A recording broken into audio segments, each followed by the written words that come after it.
Hey sorry for the interruption. देखिए बीच में कॉल बेल बज गया था। लाइव क्लास में थोड़ी बहुत प्रॉब्लम हो जाती है तो प्लीज़ कॉम्प्रोमाइज़ करना। उधर से कुछ लोग आ गए थे तो मुझे बीच में जाना पड़ा और फिर से दोबारा प्रीमियर को मुझे शुरू करना पड़ा है। तो प्लीज़ आप कॉम्प्रोमाइज़ करना। पढ़ाई में कोशिश करूँगा आगे से बीच में कोई डिस्टरबेंस ना ही हो, अदरवाइज़ बहुत दिक्कत हो जाती है। तो ideas that have help Mankind को हम लोग आगे कंटिन्यू करते हैं और देखते हैं उसकी मेन एसे में क्या सब बातों पर लेखक बर्ट्रांड रसेल ने अपने थ्योरीज दी हैं। तो सबसे पहले हम लोग क्या देखते हैं यहाँ पर, before we discuss this subject, उससे पहले कि हम इस विषय को इस विषय पे डिस्कस करें, we must form some conception.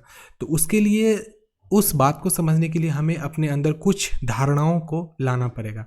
As to the kind of effect that we consider a help to mankind, कि मनुष्य जाति में मानव जाति की जो मदद की जाती है वो किस प्रकार से की जाती है, क्या ऐसे नियम हैं, क्या ऐसे कानून हैं, क्या ऐसा किया जाए जिससे कारण मनुष्य जाति की मदद की जा सके। Are mankind help when they become more numerous. अब एक बात कहा जाए कि अगर मनुष्य जाति को मदद करने की जो क्षमता होती है, वो बहुत सारे लोग अगर एक साथ मदद के अंदर अपने फीलिंग्स को ले आए और सबकी मदद करने लगे, तो क्या मैनकाइंड का इससे भलाई होगा? क्या मानव जाति की भलाई इससे होगी? तो डेफिनेटली होगी। और when they become less like animals, और मनुष्य अगर जानवरों के ऐसा बिहेव करने लगे, आपने बहुत कम ऐसा देखा होगा कि कोई जानवर किसी जानवर की मदद करता है, क्योंकि उसमें मैनकाइंड, ये जो वर्ड मैनकाइंड है, इसकी फीलिंग नहीं होती है। वैसे भी जानवर में बहुत कम ऐसी देखी गई है बातें जिसमें कि कोई एक दूसरे की मदद करते हैं। हाँ, मदद करते हैं जानवर भी, बहुत बहुत कम, ऐसा बहुत कम देखा गया है। लेकिन मनुष्य की बात अलग है। ह्यूमन बीइंग को सबसे टॉप नॉच पे रखा गया है लिविंग ऑर्गेनिज्म में। लिविंग का सबसे जो टॉप नॉच होता है वो हमारा ह्यूमन बीइंग होता है। और जितने छोटे छोटे जानवर या फिर कोई भी एनिमेलिया किंगडम के कितने भी जो भी आते हैं, वो सब बॉटम ग्रेड नीचे तक जाते हैं। तो आप इस चीज़ को समझ पा रहे होंगे। और आगे क्या कहते हैं, और व्हेन दे बिकम हैप्पियर, और मनुष्य अगर खुश हो जाता है अपनी ज़िंदगी में, वो अगर हैप्पीनेस को प्राप्ति करता है, तो क्या वो मैनकाइंड के लिए किसी प्रकार से बेनिफिशियल साबित होगा? तो देखो, ये सब बात हमें तब पता चल सकती है जब हम मनुष्य जाति के फीलिंग्स को अच्छी तरीके से समझें। देखिए नेक्स्ट हमारा जो पेज नंबर 42 है, आप पेज पलटिए और उसमें हम देखिए देखिए यहाँ पे क्या कहते हैं लेखक और when they learn to enjoy greater diversity of experience. देखो, मनुष्य जाति की एक और प्रकार से मदद की जा सकती है, वो है एक्सपीरियंस के जरिए। और वो एक्सपीरियंस किस चीज़ से आएगी? तो विविधताओं के जरिए आएगी। यहाँ पे एक वर्ड यूज़ किया गया है, डाइवर्सिटी। डाइवर्सिटी का अर्थ होता है विविधता। और when they came to know more, और ये तब भी पॉसिबल है, ये तब भी हो सकता है जब वो किसी चीज़ को ज़्यादा समझते हैं, ज़्यादा जानते हैं। और when they become more friendly to one another. देखो, एक और बात है, मनुष्य जाति की तब भी भलाई हो सकती है जब वो एक दूसरे से फ्रेंडली हो जाए, वो एक दूसरे की मदद करने लगे, हर समय सुख दुख में एक दूसरे का साथ दें। तो भी ऐसा केस आएगा जो कि उसको मैनकाइंड के लिए महत्वपूर्ण पेश होके आएगा। देखिए नेक्स्ट में कहते हैं, I think all this things come into our conception of what help mankind. देखो, यही सब चीज़ें हैं, मतलब किसी की मदद करना, दोस्ताना नेचर, मतलब एक्सपीरियंसेस के साथ किसी काम को करना, इसी सब धारणाओं की मदद से, कंसेप्शन का अर्थ होता है धारणाओं की मदद से मनुष्य जाति का मदद किया जा सकता है। And I will say as preliminary word about them. और लेखक ये भी कह रहे हैं, यही सब वो आधारभूत इकाई हैं, प्रमुख बातें हैं शुरुआती की, जिनको कि आदमी को अपने लाइफ में इस्तेमाल करना चाहिए कि वो मैनकाइंड की मदद कर सके, ह्यूमन जाति मतलब कि मनुष्य जाति की मदद कर सके। The most the most indubitable respect in which ideas help mankind is numbers. अब देखिए, हम पुराने ज़माने से अगर देखें, द पास्ट से, अपने पास्ट से देखें, तो बहुत सारे आपको ऐसे विचार धारणाएं मिलेंगी जिसके कारण मनुष्य जाति की मदद की गई है। There has been a time when homo sapiens were was a very rare species. मुझे ना थोड़ी टॉन्सिलाइटिस हो गई है, इसलिए मुझे सर्दी खांसी ऐसी हो गई है, कुछ और मत आप लोग समझना। वैसे भी कमेंट में आ रहा है कि सर्दी सर आप खांस रहे हैं, तो अरे खांस इसलिए रहे हैं क्योंकि कोरोना नहीं हुआ है, वो सर्दी खांसी हो गई है। आप लोग जगह मतलब गलत रास्ता पकड़ लेते हो यार। There must have been some time where homo sapiens was very rare species. देखो आज ने मनुष्य जाति बहुत ज़्यादा जनसंख्या में चली आई है। एक ऐसा समय हुआ करता था जब होमोसेपियंस किसे कहते हैं, तो उसे मानव जाति को होमोसेपियंस कहा जाता है। Was a very rare species, वो बहुत ही रेयर, बहुत कम पाए जाने वाली प्रजाति हुआ करती थी। सबसिस्टिंग पर से प्रिकैरियसली इन जंगल्स एंड केव, और वो लोग मतलब अपनी ज़िंदगी मतलब अनिश्चितता के साथ, प्रिकैरियसली का अर्थ होता है अनिश्चितता के साथ, अनिश्चितता के साथ जंगल्स, और जंगल में जो केव्स होते थे, केव्स मतलब गुफा में रहते थे। पुराने ज़माने में आपको पता होना चाहिए कैलोलिथिक एज या फिर आयरन एज या फिर कोई भी ऐसा एज जो कि आज से 1000 साल पहले का समय था।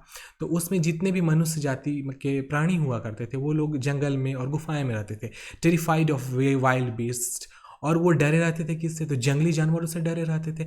Having difficulty in securing nourishment, और वो भी अपने आप को मतलब कहते नहीं है वो मतलब अच्छे से खाना पीना उनका नहीं हो पाता था, और वो भी इसलिए क्योंकि वो लोग तो संपूर्ण रूप से जानवरों पे या फिर एनिमल्स पे या फिर उनके फ्लैश पे वो लोग अपनी ज़िंदगी बिताते थे। अभी के टाइम की ऐसी बात ही नहीं थी कि कोई खेत लोग बना लेते थे, आज तो लोग खेत बना लेते हैं, उसमें अपने अन्न को उपजाते हैं, लेकिन पुराने ज़माने में ऐसी बातें नहीं हुआ करती थी, बस इसलिए क्योंकि वो लोग जंगली हुआ करते थे। At this period the biological advantage of this great intelligence which was cumulative because it could be handed from one generation to generation. और आगे एक और बात यहाँ पे कही है, इस समय में देखा जाए जो बायोलॉजिकल एडवांटेज था, मतलब जो जैविकीय जो मतलब एडवांटेज जो फ़ायदे हुआ करते थे, वो किन चीज़ों पे डिपेंड करता था, तो वो ज्ञान पे डिपेंड करता था, जो कि धीरे धीरे लोग क्यूमुलेटिव वे में प्राप्त करते थे, और वो एक जेनरेशन से मतलब एक पीढ़ी से दूसरी पीढ़ी तक फॉलो अप किया जाता था, वो दिया जाता था। आपको इस चीज़ को समझने के लिए थोड़ा सा एक एग्जाम्पल देखना पड़ेगा। जैसे पुराने ज़माने में जिस टाइम में फ़ायर की खोज की गई थी, तो किन्हीं को पता नहीं था कि वो किस प्रकार से फ़ायर का इस्तेमाल खाना पकाने में करेंगे। वो एक बार बस शायद ऐसे एक दुर्घटना सी हो गई थी, जिसमें कि एक मतलब मीट का कुछ टुकड़ा, जानवरों का जो मीट था वो उसका कुछ टुकड़ा आग में गिर गया, और जब इंसानों ने उसको आग से निकाल कर ठंडा होकर खाया तो उससे जब अच्छा लगा, तो उसे पता चला कि ओह, आग का इस्तेमाल हम खाने के रूप में भी कर सकते हैं। तो ये बात जनरेशन से ही, एक जनरेशन से एक पीढ़ी से दूसरी पीढ़ी तक गई थी। ऐसा कहीं भी नहीं था कि वो बचपन से, वो जब पैदा लिए थे आग बना और उस टाइम में ही पता चल गया होगा कि आग का इस्तेमाल खाना बनाने के लिए किया जा सकता है। बाद में धीरे धीरे उनको ये भी पता चला था कि कैसे आग का इस्तेमाल जानवरों को भगाने के लिए या खुद की सेफ्टी के लिए भी किया जा सकता है। आगे कहते हैं यहाँ पर कि scarcely begin to overweight the disadvantage of this long infancy, he is lessens agility as compared with monkeys. अब देखिए आगे एक और बात कही है कि वो अपनी एजिलिटीज़ को, अपनी कार्य क्षमता को वो बंदरों की कार्य क्षमता से भी तुलनात्मक संबंध कर रहे थे। क्यों? And his lack of hair suit. देखो वो लोग तुलना तो कर रहे थे, लेकिन उनके पास हेयर सूट, आप देखोगे जितनी भी दुनिया के जानवर होते हैं जो कि वाइल्ड बीस्ट्स होते हैं, जंगली होते हैं, उनके बॉडी पे हेयर सूट होता है, उनके बॉडी पे बहुत सारे हेयर्स होते हैं, क्योंकि उनको जाड़े से या फिर जानवरों से या फिर मतलब जितने भी होते हैं मच्छर वगैरह से रात में जंगल में प्रोटेक्शन मिल सके। और वो भी क्यों? क्योंकि उनको प्रोटेक्शन अगेंस्ट कोल्ड, मतलब ठंड से उनको प्रोटेक्शन मिल सके। इन दोज डेज, उन समयों में देखा जाए, the numbers of men must certainly have been very small. तो उस समय में जो पुरुषों की संख्या हुआ करती थी, देखो पुरुषों की कहने का मतलब यहाँ पे मनुष्यों की हो, आप इसको मेन मतलब पुरुष मत लीजिएगा। जो वहाँ पे मेन की जनसंख्या हुआ करती थी वो सच में वास्तविक तौर पे क्या थी, तो बहुत कम हुआ करती थी। The men use to which throughout the ages men have put their technical skill has been to increase the total population। और धीरे धीरे ही क्या हुआ, समय बीतता गया, समय बीतता गया, और उनकी टेक्निकल स्किल, जितने भी मनुष्य थे उनकी तकनीकी जो स्किल्स थी वो धीरे धीरे बढ़ती गई, और वो भी उनकी तकनीकी स्किल भी बढ़ी और साथ में उनकी जनसंख्या भी बढ़ी। I do not mean that this was intention. कोई भी चीज़ जानकर, इंटेंशन का मतलब होता है जानबूझ कर करना, कोई भी चीज़ जानबूझकर नहीं की गई थी, but that it was in fact the effect. लेकिन यह किसी भी प्रकार से दिखाई दे प्रभावित, ये किसी प्रभाव के ही कारण हुआ था। If this is something to rejoice in, और अगर बाय द वे जहाँ बात आती है किसी चीज़ को मतलब आनंदित लेने का, आनंदित होने का, रिजॉइस का मतलब होता है आनंदित होना, आनंदित होने का, then we have occasion to rejoice. तो हमारे पास कोई ना कोई एक सेलिब्रेशन, कोई एक समय आ जाता था, कोई एक महत्वपूर्ण पल आता था जिस टाइम में हम लोग किसी भी चीज़ के लिए मजा लेते थे, मतलब उसको सेलिब्रेट करते थे। Paragraph number 3, we have also become in certain respect progressively less like animals. देखो समय बीतता गया, धीरे धीरे साल दर साल बीतते गए और मनुष्य धीरे धीरे जानवरों की प्रवृत्ति से मनुष्य के रूप में ढलने लगे। I can think in particular of two respect. लेखक कहते हैं कि मैं इसको दो अलग अलग प्रतिपादित रूप में देखता हूँ। सबसे पहला, the first, that acquired as oppose to congenital skills. देखो सबसे पहला था कंजेंशियल, मतलब अनुवांशिक तौर पे कुछ चीज़ उन्होंने सीखा था। Skills play a continually increasing part of human life. और सबसे पहली बात क्या आती थी कि जो भी स्किल्स, किसी भी चीज़ को करना वो लोग जो सीखते थे, जितने भी आदि मानव हुआ करते थे, वो किसी भी चीज़ को जो करना सीखते थे। And secondly, the assuming more and more dominant impulse. और दूसरा क्या था, किसी चीज़ को आधा मतलब कहते नहीं है, आप कह सकते हो इसको कहा जाता है, मतलब किसी काम को डोमिनेट के रूप में, मतलब प्रभावित होकर के सीखना। देखो दो तरीका होता है, एक तो हम अपने पूर्वजों से सीखें, या फिर दूसरा हम खुद के किसी के प्रभाव में जाकर सीखें, जिस ग्रुप या जिस कम्युनिटी में रहते हैं वहाँ की इम्पल्स से सीखें। इन दिस रेस्पेक्ट, इस प्रकार से देखा जाए, we have certainly become progressively less like animal. और देखा जाए तो मनुष्य का उत्थान जानवरों के उत्थान से देखा जाए तो बहुत ही मतलब कम हुआ है। अब देखोगे मनुष्य ज़्यादा डेवलप कर गए, जानवर कुछ भी डेवलप नहीं किए, क्योंकि वो जानवर हुआ करते थे। मनुष्य भी जानवर थे, लेकिन इन्होंने ज़्यादा डेवलप किया in comparison to animals. Paragraph number 4, page number 42। अब आगे क्या कहते हैं, एज टू हैप्पीनेस, अगर सच्चाई को, अगर आप खुशी को देखो, आई एम नॉट श्योर। लेखक बोलते हैं मैं इस चीज़ के लिए श्योर, मतलब संपूर्ण रूप से श्योर नहीं हूँ कि सच्चाई क्या है हैप्पीनेस की, खुशी की। Birds, it is true, die of hunger in large numbers during the winter. Winter का जब समय आता है, जब जाड़ा का समय आता है, तो पुराने ज़माने में क्या हुआ करते थे कि बहुत सारी चिड़ियाँ बहुत ज़्यादा नंबर्स में मर जाती थी। If they are birds, sorry, if they are not birds of passage. लेकिन तभी ये पॉसिबल था। देखो बर्ड्स ऑफ पैसेज वैसे ही बर्ड्स को कहा जाता है जो बर्ड मतलब एक कंट्री से दूसरे कंट्री खाना के तलाश में, अपने परिवार को बढ़ाने के तलाश में चली जाती है, वो माइग्रेंट बर्ड्स कहलाती हैं। तो अगर बाय द वे किसी एरिया में, कोई एक एरिया जैसे साइबेरिया है, वहाँ पे ठंड ज़्यादा पड़ने लगी, तो वो बर्ड क्या करते हैं कि हमारे जो मतलब इक्वेटोरियल एरिया है, मतलब जो हमारा इक्वेटर का पास का जगह है, वहाँ चले आते हैं साइबेरिया से। तो ये भी होता है कि जो बर्ड इक्वेटर के पास आते हैं तो वो बच जाते हैं, क्योंकि ठंड उनके साइबेरिया में ज़्यादा पड़ती रहती है, तो उनको बर्ड ऑफ पैसेज कहा जाता है। मतलब एक बर्ड जो एक जगह से दूसरी जगह जाती है वो बर्ड ऑफ पैसेज कहलाती है। But during summer they do not foresee their catastrophe. लेकिन वही चिड़ियाँ गर्मी के टाइम में इस प्रकार का कैटास्ट्रॉफी का अर्थ जो होता है वो होता है प्रलय। इस प्रकार का प्रलय नहीं दिखती है। और remember how nearly it befell them in previous winter. और उनको थोड़ा सा भी याद नहीं रहता है कि वो किस प्रकार की, मतलब किस प्रकार की समस्याओं को, किस प्रकार की विपत्ति को उन्होंने, बिफेल का अर्थ होता है विपत्ति, किस प्रकार की विपत्ति को उन्होंने बीते हुए विंटर में देखा है। With human beings the matter is otherwise. मनुष्य के साथ ये बातें थोड़ी अलग होती हैं।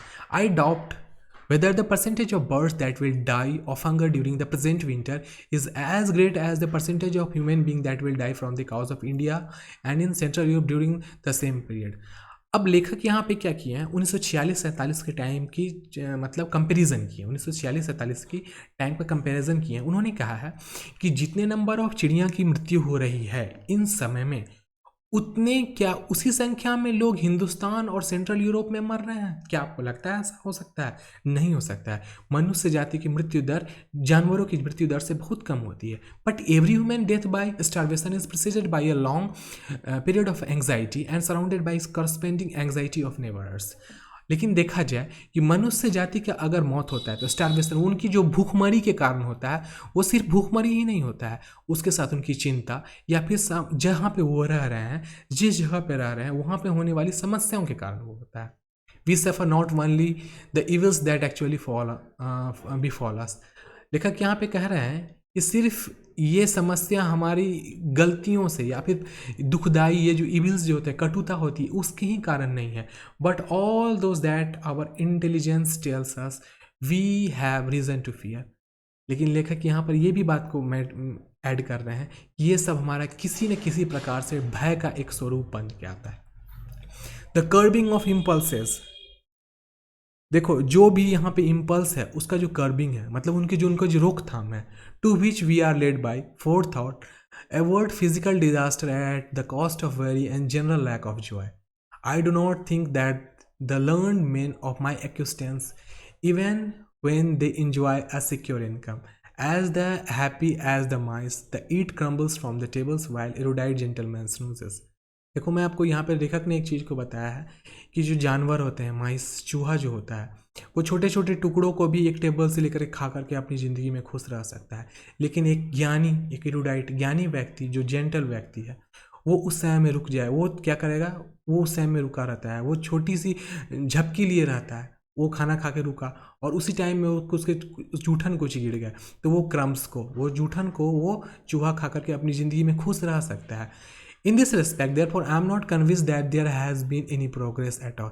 और इस प्रकार से मैं कह सकता हूँ कि मनुष्य जाति में और जानवर में किसी भी प्रकार का कोई बदलाव नहीं हुआ। देखिए ये लेखक का विचार है, ये मेरा विचार नहीं है। लेखक ने इस चीज़ को कहा है अपने हिसाब से, आप इस चीज़ को समझने की कोशिश करना। Paragraph number 5, page number 42। As to diversity of enjoyments, अगर विविधता देखी जाए मज़े करने की, however the matter is otherwise, तो परिस्थिति कैसी भी हो। I remember reading an account of some lions who were taken to movie showing the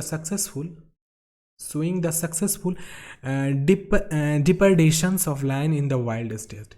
देखो लेखक यहाँ पर एक उदाहरण देते हैं। उन्होंने उदाहरण में बताया क्या है, उन्होंने बताया कि एक बार ऐसा हुआ था कि एक शेर को ले जाया गया, कहाँ, एक शेर को लेके ले जाया गया कहाँ, तो उन्हें मतलब कि जंगली जो उनका स्टेट था, परिस्थिति थी, वहाँ से उनको बाहर ले जाया गया कि चलो एक बार तुम बाहर की ज़िंदगी को भी देख लो। और उन्हें कहाँ ले जाया गया? मूवी देखने के लिए, सिनेमा देखने के लिए ले जाया गया। But none of them got any pleasure, लेकिन शेर को थोड़ा सा ही मज़ा नहीं। अब तुम ही सोचो, अब शेर को कोई मूवी दिखाने के लिए ले जाया जाएगा। अभी कोई भोजपुरी फिल्म लगी हुई है, पता नहीं कौन सी लगी होगी अनुरूप टाकीज में, तुम लोग को ज़्यादा बेटर पता होगा। कौन कौन सी फिल्म लगी हुई है यार, बताओ तो फिल्म सिनेमा हॉल में। चलो भोजपुरी फिल्म बढ़िया बढ़िया, नाम मत देना कोई, नीचे कमेंट में लिखोगे तो पिटाई लगेगी, ठीक है। चलो वैसे कोई नहीं, मज़ा कर रहे हैं हम लोग।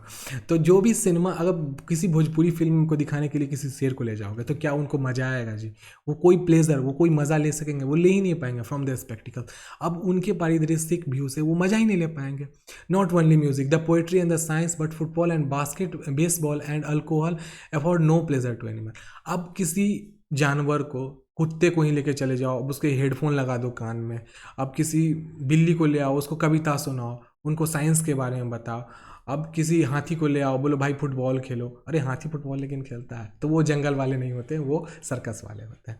बेसबॉल खिलाओ किसी, अब चूहा को बोलो चलो बेसबॉल खेलते हैं।